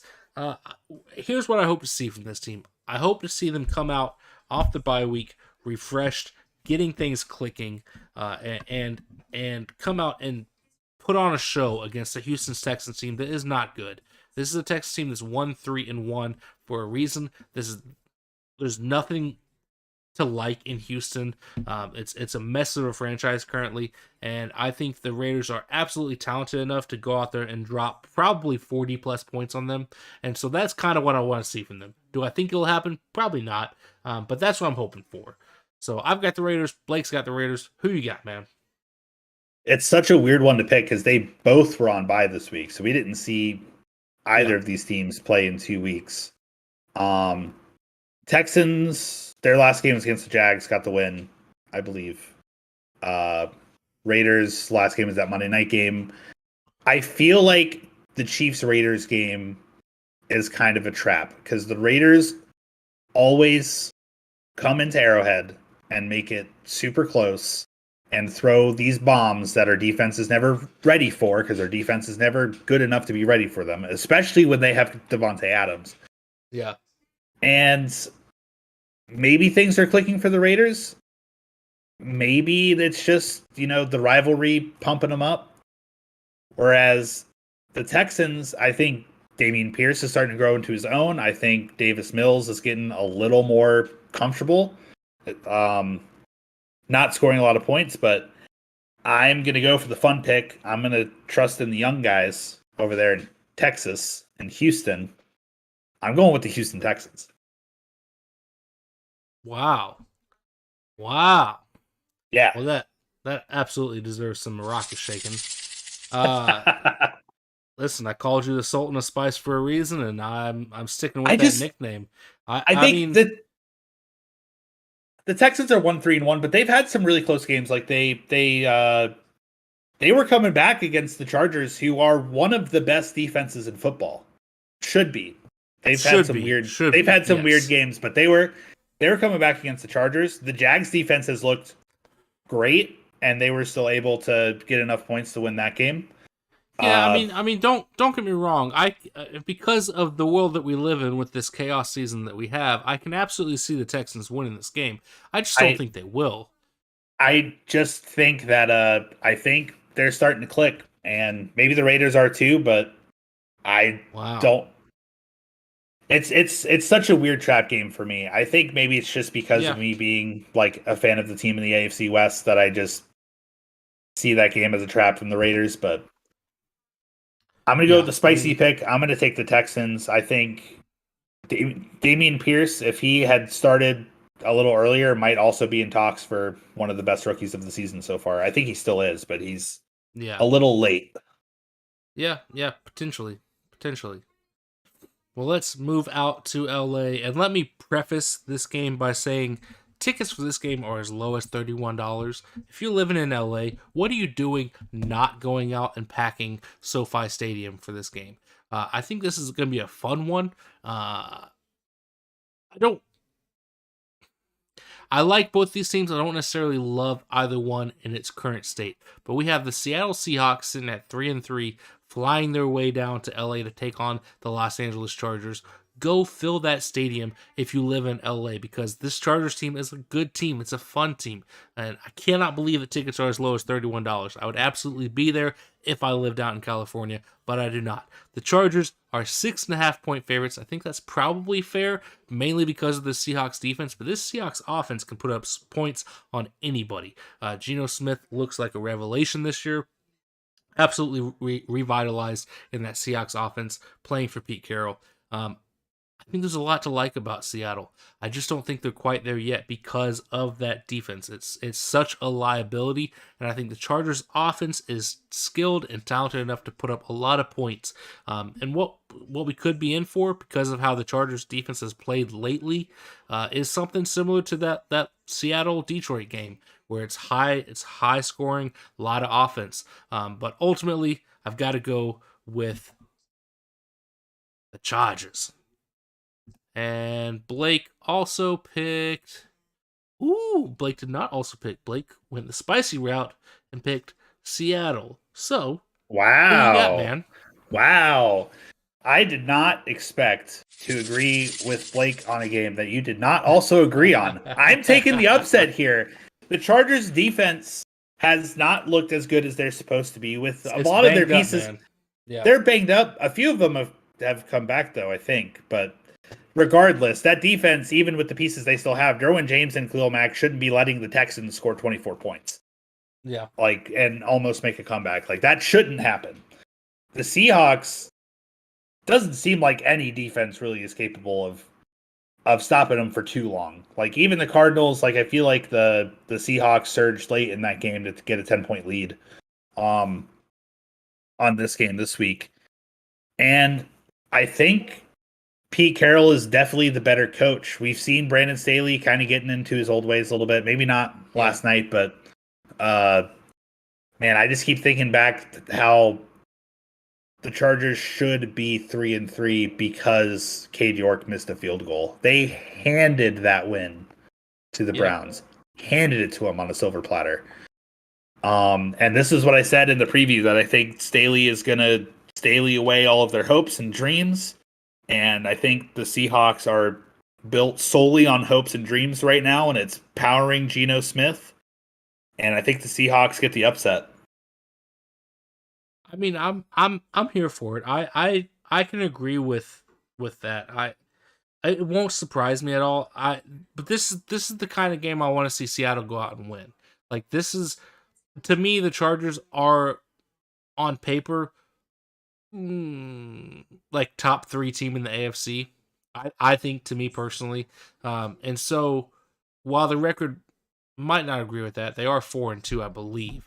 And so technically they are one of the better teams in the AFC, but I want to see this. I want to see Seattle go out and perform against a good team.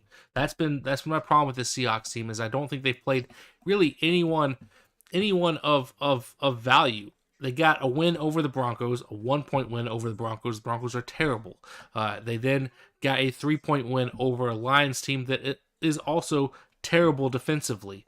And then this week, I will say, was the biggest win for this Seattle team when they beat the Cardinals 19-9. Seattle's defense looked very good against that Cardinals offense, which, we know what the Cardinals offense can be, but they haven't performed like it this year, so that's a little bit of an iffy, maybe misleading type performance. But I know what this Chargers offense is. They've still looked like a good Chargers offense throughout the season. They're banged up on the offensive line. They're banged up on the defensive side, but they've still looked like a good offense for most of the season. Monday night was a little bit different. So I want to see this Seattle defense slow down Justin Herbert and the boys, and make this a game. That's what I need to see to be able to buy into the Seahawks hype. But I like what I'm seeing on the offensive side for sure. Yeah. For sure. Give me the upset. Spice it up. I'm here for the spice, man. I'm here for the spice. Well, let's head on out to California, where we have the Kansas City Chiefs heading in to Levi Stadium to take on the San Francisco 49ers. The Niners coming off that big upset loss to the Atlanta Falcons, where their offense didn't look good. Didn't look good at all. Defense was banged up. don't know how banged up they'll be going into this game against the Chiefs. I think some of those guys are on IR and going to miss a couple of games. But the Chiefs are 3-point favorites. I think you could make an argument that should be a lot higher because this Chiefs team looks fantastic.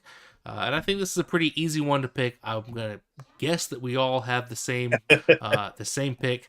I have the Chiefs. Blake has the Chiefs. And I'm going to take a wild stab in the dark that you are also going to go with the Chiefs. But who you got, man? I'm going with my boys. Going with the Chiefs. No reason not to. Let me throw something at you. Chiefs lose the AFC Championship. Come back week 1, blow out the Cardinals. Chiefs lose to the Colts. Come back the next week, blow out the Bucks. Chiefs lose to the Bills. I think this game's not even going to be close. They might score more points than they did last week, but I think the Chiefs have another 40 bomb in them. So yeah, I mean, I could see that, especially with the Niners defense that is banged up. Yeah, the Chiefs are still, despite the loss this week to the Bills, the Chiefs are still the highest scoring offense currently. Well, they have the most points for. I think they have had a defensive touchdown, so maybe that skews it a little bit. But they do have the most points out of any team scored in the season so far, despite the loss to the Bills. Yeah, I mean, and it makes sense. And really, the thing with the Chiefs for me, their defense looks improved from last year. I think the defense was easily their weakest point last year, and a liability in a lot of their games. But this Chiefs defense looks a lot better, much improved. I'm not going to go as far as say they're a top 10 defense, but they're definitely in the top half of the league for sure. Yeah. And facing this San Francisco offense that looked lifeless at times against an Atlanta squad, I think the Chiefs are going to easily, roll to victory in this one. I think our defense, especially the secondary, our defense is still young, and then our first draft pick this year, Trent McDuffie, I think is still hurt. Yeah. But Karlaftis on the line has improved the line a lot. Nick Bolton kind of stepping up as a second year, being the captain on that defense, bringing that energy, trying to bring that energy that Tyrann Mathieu had. But I think they played two different positions, so it's hard to say one's better than the other. But Nick Bolton has looked good his second year as a captain of that team. So hopefully our defense only improves, especially when we get McDuffie back. So yeah. So let's move over to Sunday Night Football. It looks like the primetime downer trend is possibly continuing. We've got the Pittsburgh Steelers heading into Miami to take on the Miami Dolphins. The Dolphins are 7-point favorites. It's probably fair given where the Steelers are currently. I do think the Steelers team is more talented than your typical 2-4 team.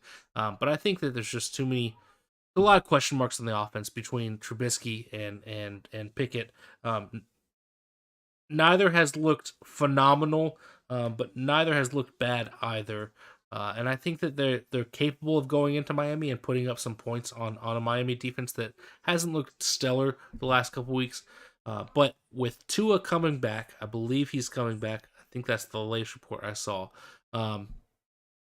I think that Miami's going to easily win this game, or should easily win this game. Tua looked fantastic before the concussions came for him. Hopefully that doesn't hinder his performance down the stretch any, but I'm rolling with the Dolphins. Blake also has the Dolphins. Are we going to be in agreement for the Sunday Night Football? Who you got, man? No, I'm going with the Steelers. Oh, man. Listen, part of me wanted to pick the Steelers. Part of me really wanted to because I do love what they have on the offensive side, but I just can't quite do it. I think maybe on both sides of the ball, I think the Steelers this is the win they needed. As much as you guys know me on this podcast, I'm not a big fan of usually any kind of Pittsburgh team, but I just think they got to win over Tom Brady, over, like everybody said, one of the best teams. Like Tom Brady is going to lead the Buccaneers to his 8th Super Bowl and blah, blah, blah, blah, blah, blah, blah. And Pickett and Trubisky finally got that offense clicking, got the job done. Their defense held what should be one of the best offenses in the league, and held them on like play to play. Held them like a very important 2-point conversion to tie the game. Steelers defense came clutch and stopped Brady from tying up the game. I think this is the confidence boost they needed. I think even though Tua is playing, they might still take it a little safe with him and try to rely on the run more, or just some quick checkdowns trying to get the ball out. And they do have the talent for checkdowns to work, but in the end, I think the Steelers are just on a roll, and the Dolphins have lost the last 3 games. So, yeah, it is telling the way that the Dolphins have looked the last couple weeks, especially the big blowout to the Jets.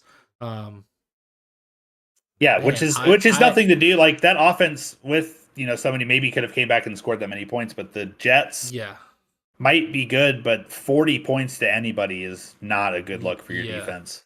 Yeah, and man, I wanted to pick the Steelers, but I just like earlier, man, I just can't. That's okay. That's why I've got you around here for us to bring the spice. But let's move over to the Monday night game. Finish off Week 7. We have the poo-poo Chicago Bears heading into Foxborough to face the surprising 3-3 Bailey Zappi-led New England Patriots.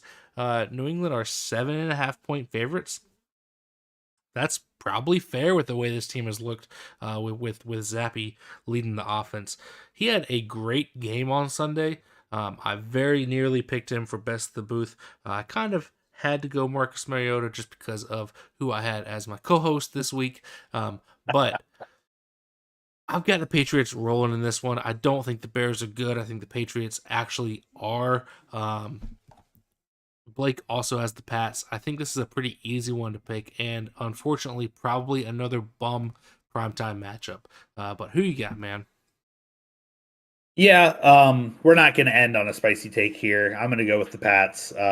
Just like the Heine train, I think there's a Zappi train going. As much as I love Mac Jones, Bailey Zappi should start somewhere, even if it's not with the Patriots the rest of the year. I think he's better than some of the other quarterbacks in the league right now. And probably better than the quarterback on the other side of the field. Yeah. I am thankful that Justin Fields got a long week to rest, because that game against the Commanders, I felt like every time he threw a pass, it cuts back to him and he is on the ground. I felt like he got hit every single play of that game. So good for him to get a long week's rest, but I don't think it's going to be enough. Bill Belichick, for some reason, these last couple of years with rookie quarterbacks has been like insane. Getting to the playoffs with Mac Jones, has potential to get there again this year with either Mac Jones or Bailey Zappi, whichever one of them starts. Maybe Bill Belichick should just draft a rookie quarterback every year, because he seems to be really good with them. I mean, maybe we'll see. Just pick a quarterback. Just pick a quarterback in the 6th round every single year, and make them good. Yeah, I mean, I'm with you. I think Zappi has looked pretty dang good in the last couple weeks, and like I said, he might be better than the quarterback on the opposing team in this one, because I don't believe in Justin Fields. I know Blake doesn't believe in Justin Fields, and so hey, Chicago, if it doesn't work out this year with year 2 of Justin Fields, maybe you can make a little trade with New England for old Zappi over there. Get a little zap to the Windy City. Yeah, or Mac Jones. Either one of those guys would be an improvement. Yeah. Well, the teams on bye this week, we have a couple of the heavy hitters out this week. Philadelphia Eagles and Buffalo Bills, both on bye. We've also got the Los Angeles Rams and the Minnesota Vikings not playing football this week. But I think that's going to do it for Week 7. As you know, because we just told you everything that happens, you already know who the winners are going to be. But As always, we appreciate you listening. If you're watching on YouTube, thank you for hanging out and watching on YouTube. Go ahead and click that subscribe button and make sure your notifications are turned on so you're notified every single week when we go live doing this podcast on Tuesdays. If you're not following us on Facebook, go follow us on Facebook. Hop into the Discord if you're not in there. And as far as the rest of the socials, like I always say, follow if you want to. But Peter, thank you for stepping in for Blake. Blake should be back next week, but as always, it's a pleasure to have you on here, my good buddy. Great to be here. I'm glad I was here to pick the Lions over the Cowboys. That was my favorite part. Hey, bringing the heat, bringing the heat with the spice. I'm here for it. But as always, I think that's that. Good ciao.